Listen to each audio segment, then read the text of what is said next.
नमस्कार, live cities में आपका स्वागत है। मैं हूं आपके साथ प्रीति झा। बिहार विधानमंडल का आज शीतकालीन सत्र खत्म हो गया है। जी हाँ, बता दें आपको कि आज आखिरी दिन था और विधानसभा के बाद विधान परिषद में भी जो आरक्षण बिल था वो पास हो गया है। तो देखिए अब ये बिल जो है वो राज्यपाल के पास जाएगा और राज्यपाल के पास इस बिल पर मंथन होंगे और विचार विमर्श करने के बाद ही जब राज्यपाल से सहमति मिलेगी तभी नया कानून लागू हो जाएगा। आपको बता दें कि नीतीश सरकार ने जाति आरक्षण को 50 से बढ़ाकर 65% कराने के प्रस्ताव को विधानमंडल के दूसरे दिन भी पारित कर दिया। इस तरह आरक्षण लिमिट को 75% करने का प्रस्ताव है। इस तरह कुल आरक्षण लिमिट को 75% का प्रस्ताव जो है वो दिया गया था और इसमें ओबीसी, एससी, एसटी और अति पिछड़ा के 65% के अलावा ईडब्ल्यूएस वर्ग का भी 10% आरक्षण शामिल है। बीजेपी ने इस बिल का समर्थन किया, लेकिन इसमें अति पिछड़ों का आरक्षण और बढ़ाने की मांग भी की है।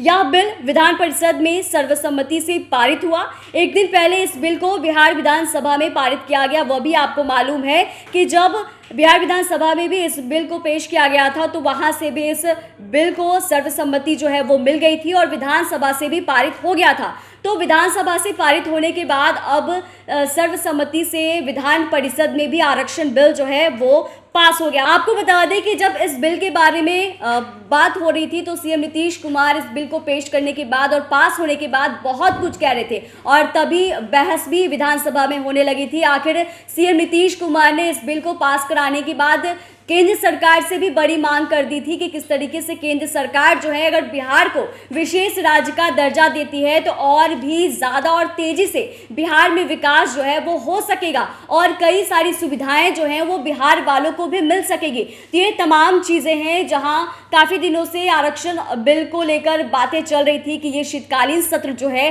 वो काफ़ी अहम होगा। और आपको यह भी बता दें कि जाति आधार जनगणना की जो सर्वे रिपोर्ट है वो भी पटल पर रखी गई थी। इन तमाम चीज़ों पर बहस हुई है, बातें हुई है और अब जहां एक तरफ विधानसभा से आरक्षण बिल को पास कर दिया गया तो वहीं अब विधान परिषद से भी इस आरक्षण बिल को सर्वसम्मति मिल गई है और सभी के सहमति से ये पास भी हो गया है। भले विधानमंडल के दोनों सदनों में आरक्षण बिल को आसानी से पास करा दिया गया है मगर नई लिमिट इतनी आसानी से लागू नहीं होगी। इस बिल को नीतीश सरकार राज्यपाल की मंजूरी के लिए भेज सकती है और या फिर केंद्र से भी इस पर राय जो है वो मांगी जा सकती है और नीतीश सरकार इस बिल को सीधे केंद्र सरकार को भेजकर राष्ट्रपति से मंजूरी मांग सकती है। तो इन तमाम चीज़ों के बारे में अभी होगा कि जहां बड़ा निर्णय इस बार शीतकालीन सत्र में लिया गया है और कहीं ना कहीं इसको लेकर चर्चा पहले से ही चल रही थी कि शीतकालीन सत्र जो शुरू हुई है उसमें कई अहम और ऐतिहासिक फैसले जो हैं वो हो सकते हैं। चैनल को सब्सक्राइब करें, फेसबुक पेज को लाइक करें।